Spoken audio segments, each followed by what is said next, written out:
M going to move question number 3। Question number 3 आपको फिर से दिया हुआ है कि नंबर ऑफ रजिस्टर्स आपका 3 है और हमें क्या करना है, इस 3 रजिस्टर्स को इस तरह से कंबाइन करना है कि इक्विवेलेंट रेजिस्टेंस का वैल्यू कितना आना चाहिए, 13.5 आना चाहिए और 6 ओम आना चाहिए।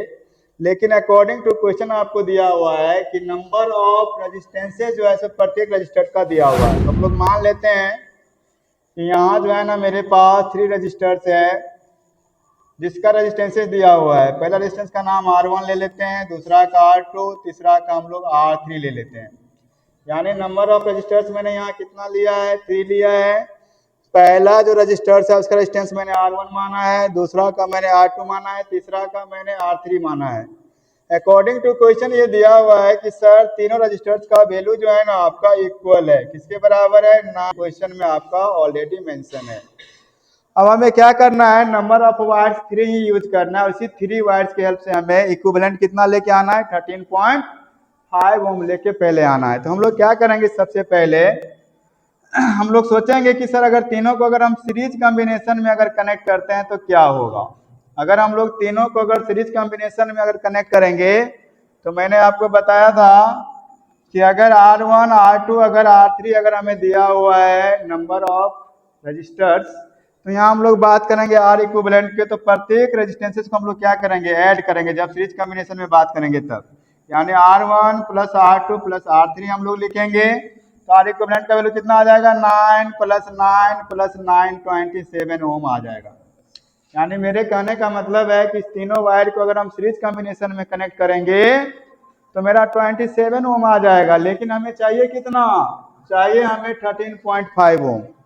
13.5 ओम जब हमें चाहिए तो हमें सीरीज कॉम्बिनेशन में तीनों वायर्स को यहाँ कनेक्ट करना नहीं चाहिए, क्योंकि हमें 27 ओम नहीं चाहिए, हमें कितना चाहिए, 13.5 ओम चाहिए। दूसरा हम लोग यहाँ से ये ट्राई कर सकते हैं कि सर तीनों वायर को अगर हम पैरेलल कॉम्बिनेशन में अगर कनेक्ट करेंगे तब क्या होगा।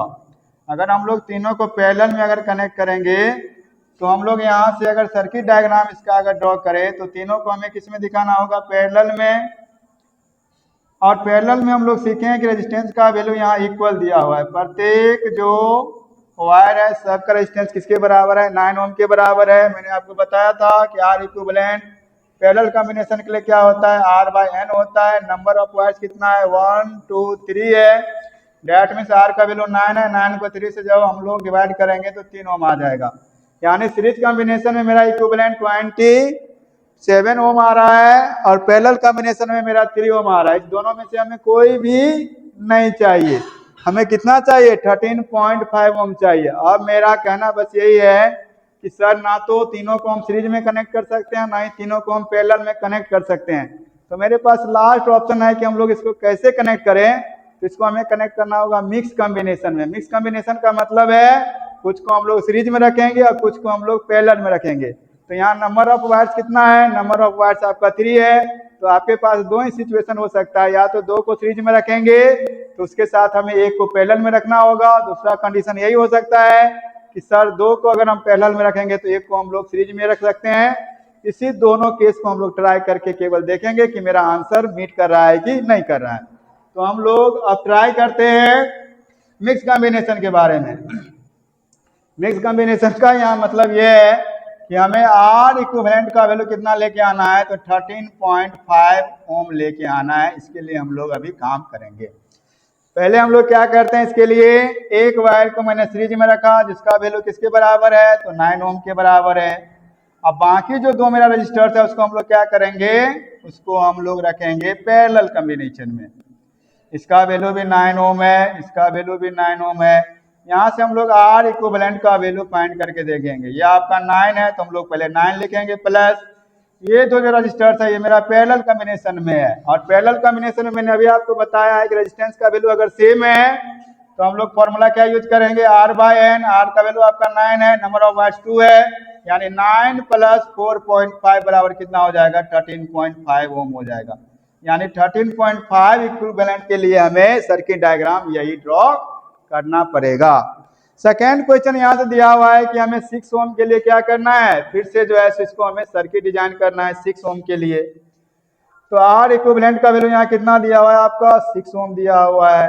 अब मेरे पास दूसरा कंडीशन क्या है कि सर दो को अगर हम लोग सीरीज में रखेंगे तो एक को हमें पैरेलल में रखना होगा। तो हम लोग ट्राई करके देखते हैं। दो को मैंने सीरीज में रखा, ये मेरा तुम्हारा 9 ओम का पहला रजिस्टर है, दूसरा भी क्या है मेरा 9 ओम का ही है। इस दोनों के साथ हम लोग क्या कर रहे हैं, एक को हम लोग पैरेलल कॉम्बिनेशन में ले रहे हैं जिसका वैल्यू कितना है 9 ओम है। यहाँ से हम लोग क्या करेंगे, आर इक्विवेलेंट का वैल्यू फाइंड करेंगे। इसका मतलब है कि ये जो 9 ओम है और ये 9 ओम मेरा सीरीज कॉम्बिनेशन में है, इससे सेमी करंट जाएगा, यानी दोनों का इक्विवेलेंट कितना बनेगा, तो 9 + 9 यानी मेरा क्या आ जाएगा, ऊपर में 18 ओम आ जाएगा और नीचे में मेरा क्या हो जाएगा, ये 9 ओम। ये दोनों किस में है, पैरेलल में है। पैरेलल कॉम्बिनेशन के लिए हम लोग आर इक्विवेलेंट का फॉर्मूला लगाएंगे, 18 × 9 डिवाइडेड बाय 18 + 9, क्या आपका हो जाएगा 18 × 9 डिवाइडेड बाय 27।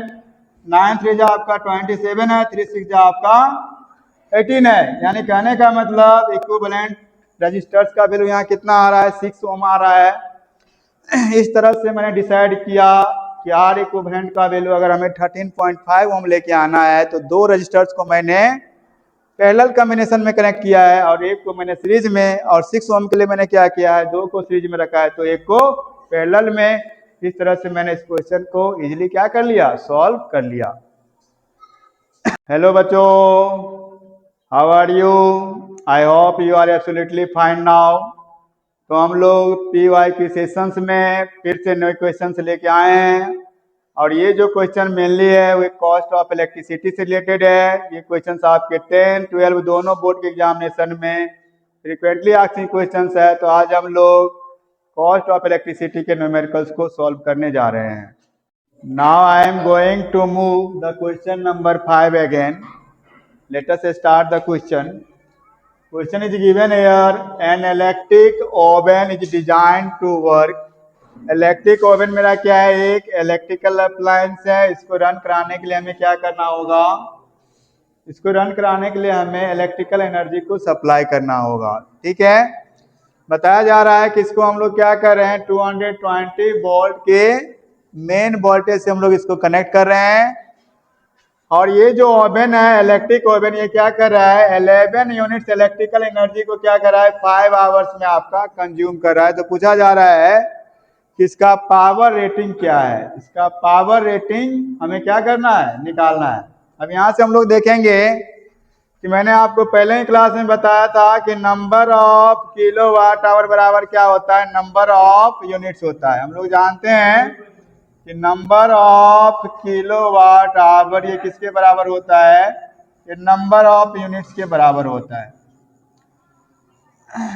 हम लोग जानते हैं कि इलेक्ट्रिकल एनर्जी का जो कंजम्पशन होता है उसको हम लोग किलोवाट आवर में मेजर करते हैं। तो यहाँ नंबर ऑफ यूनिट्स अगर 11 है, इसका मतलब नंबर ऑफ किलोवाट आवर कितना आएगा आपका, 11 किलोवाट आवर आएगा। तो हम लोग लिख सकते हैं यहाँ से कि sir number of kilowatt hour कितना होगा, तो 11 किलोवाट आवर होगा, क्योंकि नंबर ऑफ यूनिट्स कितना दिया हुआ है आपका, नंबर ऑफ यूनिट्स आपका 11 यूनिट दिया हुआ है। हम लोग क्या करेंगे, पावर का फॉर्मूला यूज करेंगे। वी नो डेट पावर बराबर क्या होता है, electrical energy consumption divided by time. Electrical energy consumed divided by time. According to question ये दिया हुआ है हमें कि पावर का वैल्यू कितना है, ये हमें फाइंड करना है। यानी पावर ऑफ द ओवन हमें क्या करना है, फाइंड करना है। पावर ऑफ द ओवन हमें फाइंड करना है। यहाँ से हम लोग क्या करेंगे, इलेक्ट्रिकल एनर्जी कंजम्पशन का वैल्यू आपका 11 किलोवाट आवर है। टाइम का वैल्यू ऑलरेडी क्वेश्चन में दिया हुआ है, कितना, 5 आवर्स आपका टाइम का वैल्यू दिया हुआ है। तो हम लोग क्या करेंगे, इलेक्ट्रिकल एनर्जी कंज्यूम का जो है सो यहाँ इलेक्ट्रिकल एनर्जी कंज्यूम्ड का वैल्यू आपका 11 किलोवाट आवर है। टाइम का वैल्यू कितना है आपका, 5 आवर्स है। आवर से आवर आपका कैंसिल हो जाएगा, 11/5 क्या आ जाएगा, किलोवाट। यही मेरा क्या है, ओवन का जो है सो आपका पावर रेटिंग है। अगर इसको हम लोग अगर चेंज करेंगे किलोवाट को वाट में, किलोवाट मेरा बिगर यूनिट है, इससे जब हम लोग वाट में जाएंगे तो 1000 से हम लोग क्या करेंगे, मल्टीप्लाई करेंगे। ये आपका हो जाएगा 20 ये आपका इंटू 10 आपका 200 हो जाएगा ये। अब हम लोग क्या करेंगे, यहाँ से मल्टीप्लाई कर देंगे 11 इंटू 200, तो मेरा पावर का वैल्यू वाट में आ जाएगा 2200 वाट आपका वैल्यू आ जाएगा। यही मेरा सॉल्यूशन है इस क्वेश्चन का। I am going to move the question number 6 again. Question number 6 is given here. You have to find the equivalent resistance. हमें क्या फाइंड करना है, इक्विवेलेंट रेजिस्टेंस फाइंड करना है। किसके बीच में, x और y के बीच में हमें इक्विवेलेंट रेजिस्टेंस फाइंड करना है। इस क्वेश्चन को सॉल्व करने का सिंपल तरीका यही है कि x और y पॉइंट्स के बीच में हम लोग सबसे पहले क्या करेंगे, तो सेल को कनेक्ट करेंगे। मैंने क्या किया, x और y पॉइंट के बीच में एक सेल को कनेक्ट कर लिया और सेल से हम लोग क्या करेंगे, करंट को ड्रॉ करेंगे। ये मेरा पॉजिटिव टर्मिनल है, ये नेगेटिव टर्मिनल। वोल्टेज हम लोग V वोल्ट ले लिए। अब हम लोग क्या करेंगे, करंट के फ्लो को दिखाएंगे। आई करंट जो है सो यहाँ से हम लोग दिखा रहे हैं 3 ओम से मेरा आई करंट ये पास होगा। जब करंट यहाँ पहुंचेगा तो करंट आपका डिवाइड हो गया, इधर I1 गया, इधर आपका I2 गया, इधर से I1 मूव करता हुआ आया, यहाँ I1 आया, इधर से I2 आया, फिर से दोनों मिलके क्या बन गया, आई करंट आपका बन गया। 9 ओम के रजिस्टर से कितना करंट पास होगा, तो आपका आई करंट ही पास होगा। इतना मैंने सेल से करंट लिया, उतना मैंने क्या किया, सेल को रिटर्न कर दिया। अब हमें करना क्या है, हमें इक्विवेलेंट रेजिस्टेंस फाइंड करना है एक्स एंड वाई के बीच में। तो हम लोग क्या करेंगे, सबसे पहले राइट साइड से जो है ना रजिस्टर्स को हम लोग सेलेक्ट करेंगे, राइट साइड से सेलेक्ट करेंगे। इसका मतलब ये है कि हम लोग देख रहे हैं कि 12 ओम का एक रजिस्टर है, दूसरा 6 ओम का है। यहाँ करंट का क्या हो रहा है, आपका डिवीजन हो रहा है। करंट का अगर डिवीजन हो रहा है तो ये कौन से कॉम्बिनेशन में आएगा, ये पैरेलल कॉम्बिनेशन में आएगा। तो हम लोग क्या करेंगे, इस दोनों वायर को हटा के हम लोग सिंगल वायर लगाएंगे। तो यहाँ हम लोग 12 ओम और 6 ओम को किस कॉम्बिनेशन में कनेक्ट कर रहे हैं, पैरेलल कॉम्बिनेशन में। पैरेलल कॉम्बिनेशन के लिए हम लोग आर इक्विवेलेंट फाइंड करेंगे। फॉर्मूला क्या हो जाएगा, 12 इंटू 6 बटे 12 प्लस 6, 12 को 6 से मल्टीप्लाई करेंगे 72, ऐड करेंगे तो आपका 18, डेट मीन्स 4 ओम मेरा क्या आएगा, 6 और 12 ओम का मेरा इक्विवेलेंट रेजिस्टेंस आएगा। 6 और 12 ओम का इक्विवेलेंट रेजिस्टेंस मैंने यहाँ कितना निकाला है, 12 और 6 ओम का जो इक्विवेलेंट रेजिस्टेंस है मैंने 4 ओम निकाला है, जो आपको यहाँ दिख रहा है। अब हमें करना क्या है हमें करना ये है कि दोनों वायर को हटा के हमें सिंगल वायर लगाना है। क्या करना है, इस दोनों वायर को हटा के हम लोग कितना वायर लगाएंगे, तो 4 ओम का रजिस्टर हम लोग यहाँ कनेक्ट करेंगे।